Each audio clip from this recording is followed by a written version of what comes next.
चलिए, good evening. आज हम लोग क्लास 10 के ज्योग्राफी चैप्टर फर्स्ट खंड खो को आगे बढ़ा रहे हैं। पार्ट 1 यदि आप नहीं देखे हैं तो पार्ट 1 का वीडियो डाला हुआ है। आज हम लोग उसके पार्ट 2 में मिले।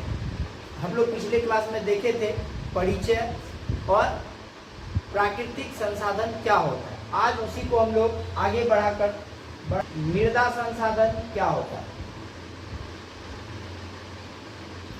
कहता है असंगठित पदार्थों से निर्मित पृथ्वी की सबसे ऊपरी पतली परत को क्या कहते हैं? मृदा कहते हैं। आप याद रखिएगा, असंगठित पदार्थों से निर्मित पृथ्वी की सबसे ऊपरी पतली परत जो है उसी को हम लोग मृदा कहते हैं। अब यहाँ एक बात समझने का आवश्यकता है। आप मिट्टी को देख रहे हैं, इस मिट्टी में एक बात आप जानिए, मिट्टी के ऊपर जो पतला सा परत है ना, कुछ मान लीजिए ना एक इंच, 1.5 इंच बहुत ज़्यादा हो जाएगा, 1 इंच जमीन ही उपजाऊ होता है। उसके बाद का मिट्टी उपजाऊ नहीं होता है। यदि आप उस पर फसल लगा रहे हैं तो बहुत कम मात्रा में वह फसल आपको कुछ उत्पादन करके देगा। लेकिन उसका ऊपरी परत यदि मजबूत है, जमीन का ऊपरी परत है, तो वह बहुत ज़्यादा उपजाऊ होगा। कुछ लोग काम क्या करते हैं, जमीन के ऊपर का मिट्टी काट कर बेच देते हैं और सोचते हैं हम इसमें अब फसल भी लगा लेंगे। तो यह आपका जो बात है ना, यह मानना आपका बिल्कुल गलत है, क्योंकि जमीन का जो है ऊपरी परत ही उपजाऊ होता है, जिसको हम लोग मृदा कहते हैं, यानी कि मिट्टी कहते हैं। समझ में आ गया कि नहीं आ गया? और वह उपजाऊ होता है। उसके नीचे का भाग आप बेच सकते हैं, लेकिन ऊपर का नहीं। अब स्वाभाविक है, यदि नीचे का बेचने जाएंगे तो ऊपर तो काटना पड़ेगा ना। तो इसलिए यदि जमीन से मिट्टी बेच रहे हैं काट करके, तो आप उसको फसल ना ले सकने का एक प्रेरणा ले लीजिए, एक सीख ले लीजिए, क्योंकि आपका फसल होगा ही नहीं। बात तो तय होगा। जितना मान लीजिए 1 कट्ठा में आपको 4 कुंटल हो रहा है, तो उसकी जगह पे 1 कुंटल होगा, यही होगा। समझ में आ गया? तो ऊपरी परत को हम लोग क्या कहते हैं? मृदा, यानी मृदा को ही मिट्टी कहा जाता है। फिर कहता है मिट्टी के निर्माण में हजारों वर्ष लगे हैं। एक वर्ष में इस जो मिट्टी को आप देख रहे हैं ना, यह मिट्टी एक दिन में नहीं बन गया है, हजारों वर्ष लग गए इस मिट्टी को बनाने में, तब जाकर के आज हम मिट्टी को देख रहे हैं। समझ में आया?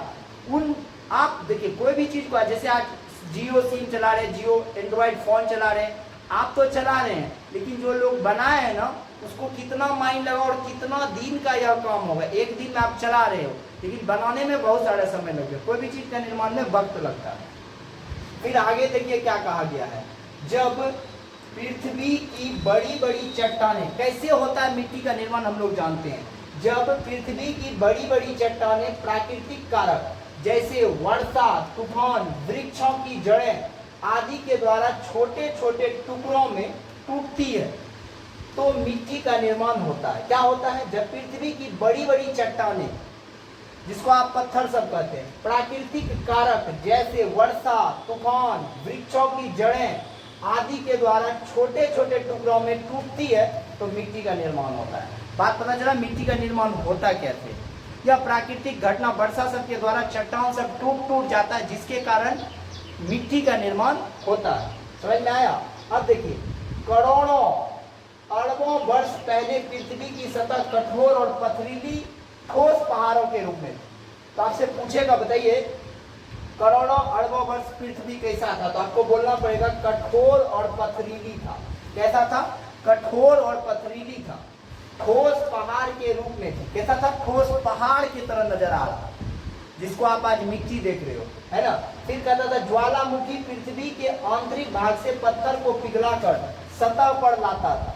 कहाँ पे लाता था? सतह पे लाता था। जैसे जैसे समय बीतता गया, यह चट्टानें भूचाल से छोटे छोटे पत्थरों में टूटते रहे। इस प्रकार सूर्य, जड़, भूकंप आदि के द्वारा छोटे छोटे टुकड़ों में टूटते गए, और यह प्रक्रिया बहुत धीमी और निरंतर चलती रही, और यही पत्थर धीरे धीरे मिट्टी में परिवर्तित हो गया। यानी कि मिट्टी का जो निर्माण हुआ है, यह पत्थरों, चट्टानों के टूटने से हुआ है। टूटा कब? जब खूब तेज आंधी, बारिश, अगड़ा वगड़ा जब हुआ प्राकृतिक घटना, तो इसके बाद हमारे पत्थर, चट्टान टूट गए और टूट करके छोटा छोटा रूप हो गया, जो बाद में मिट्टी का एक रूप ले लिया। तो आपको यहाँ से समझ में आ गया होगा मिट्टी का निर्माण हुआ कैसे।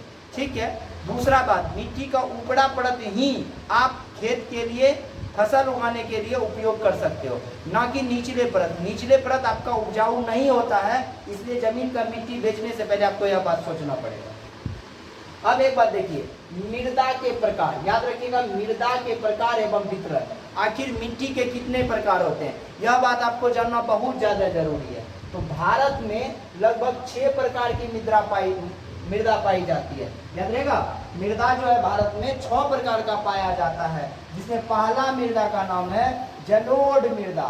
मृदा को ही हम लोग मिट्टी कहते हैं, याद रखिएगा मृदा को ही हम लोग मिट्टी कहते हैं, ठीक ना। तो पहला क्या हुआ, जलोढ़ मृदा।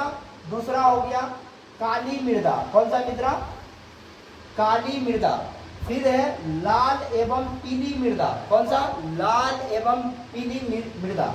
फिर कहता है लेटेराइट मृदा। फिर है हम लोगों के पास मरुस्थलीय और लास्ट में है पर्वतीय। ये हम लोग के पास 6 हो गया। कौन सा, जलोढ़, काली, लाल एवं पीली, लेटेराइट, मरुस्थलीय और पर्वतीय। इतना मृदा को हम लोग को डिटेल से पढ़ना है ना। आप देखो, इस बार यदि आप तैयारी कर रहे हो, इस चैनल से यदि आप तैयारी कर रहे हो, मेरा गारंटी है आप यदि अच्छे से नोट को तैयार कर देते हो, अच्छा नोट तैयार कर देते हो, तो आपको 1 रैंक लाने से कोई नहीं रोक सकता। मेन बात है कि आप नोट को लिख रहे हो कि नहीं लिख रहे हो, क्योंकि जितना आप पढ़ रहे हो उससे ज्यादा आपको लिखने का आवश्यकता होता है। जब आपको लिखने का कॉन्फिडेंस आ जाएगा, वही आपको टॉपर बनाएगा। समझ में आएगा कि नहीं। तो जो भी चीज को पढ़ते हो उस चीज को पहले लिखो, नहीं लिखोगे तो पढ़ना बेकार है। समझ में आ गया कि नहीं आ गया। तो मेरे पास 6 मृदा हो गया। पहला हो गया जलोढ़, दूसरा काली, तीसरा लाल, चौथा लेटेराइट, मरुस्थलीय और पर्वतीय। याद रहेगा, इन 6 मृदा को आप लोग अच्छा से याद रखो। समझ में आ गया कि नहीं आ गया। जलोढ़, काली, लाल, लेटेराइट, मरुस्थलीय और पर्वतीय। अब हम लोग एक एक करके पढ़ने जा रहे हैं। सबसे पहला मृदा जो है हम लोग के पास वो है जलोढ़ मिट्टी, यानी जलोढ़ मृदा। क्या कहता है, जलोढ़ मिट्टी भारत में विस्तृत रूप से फैली हुई। यह मिट्टी भारत में अच्छा खासा फैला हुआ है, बहुत सारे जगह फैला हुआ है। अब समझेंगे सर्वाधिक महत्वपूर्ण मिट्टी और यह सबसे ज्यादा उपयोगी मिट्टी भी है। फिर क्या कहता है, यह मिट्टी नदियों द्वारा लाया जाने वाला बालू, सिल्ट एवं मृतिका से होता है। यह मिट्टी किससे होता है, अब समझिएगा। मिट्टी का जो है उर्वरा शक्ति भी बढ़ता है। कैसे बढ़ता है, तो जिस क्षेत्र में बाढ़ आता है, देखो नुकसान तो बाढ़ का है लेकिन कुछ फायदा भी है। नया नया मिट्टी ला करके उसको नया मतलब नए मिट्टी का निर्माण कर देता है। आप समझिए कैसे, जैसे मान लेते हैं क्या, ये नदी है, क्या है, नदी है, ये बगल में मेरा खेती था, ठीक है। और क्या हुआ, नदी में खूब ज्यादा जल बढ़ गया। बढ़ने के बाद बांध टूट गया। बांध टूटने के बाद इधर पानी आया, तो केवल पानी नहीं आया, पानी के साथ साथ इसमें मिट्टी भी आया। और मिट्टी आया तो ऊपरी परत को क्या कर दिया, मजबूत कर दिया, जिससे हमारा फसल उत्पादन का क्षमता बढ़ गया। बात समझ में आ गया कि नहीं आ गया।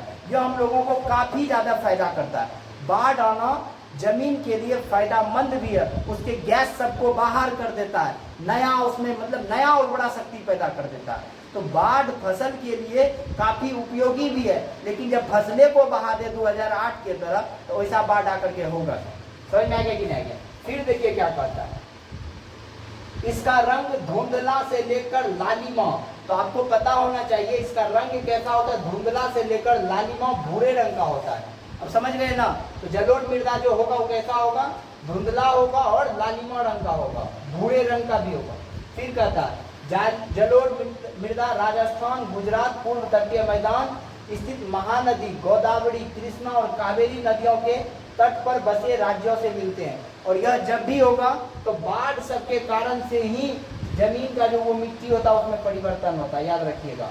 हाँ, बाढ़ आने से जमीन को बहुत ज्यादा फायदा पहुंचता है, थोड़ा नहीं बहुत ज्यादा फायदा पहुंचता है। ठीक, फिर जाकर के देखिए क्या कहता है, इस मिट्टी में मुख्यतः क्या सब उगाया जाता है। इस मिट्टी में मुख्यतः गन्ना, चावल, गेहूं, मक्का एवं दलहन जैसी फसलें का उत्पादन होता है। यदि यह फसल लगाओगे ना तो यह फसल अत्यधिक मात्रा में पैदावार देगा।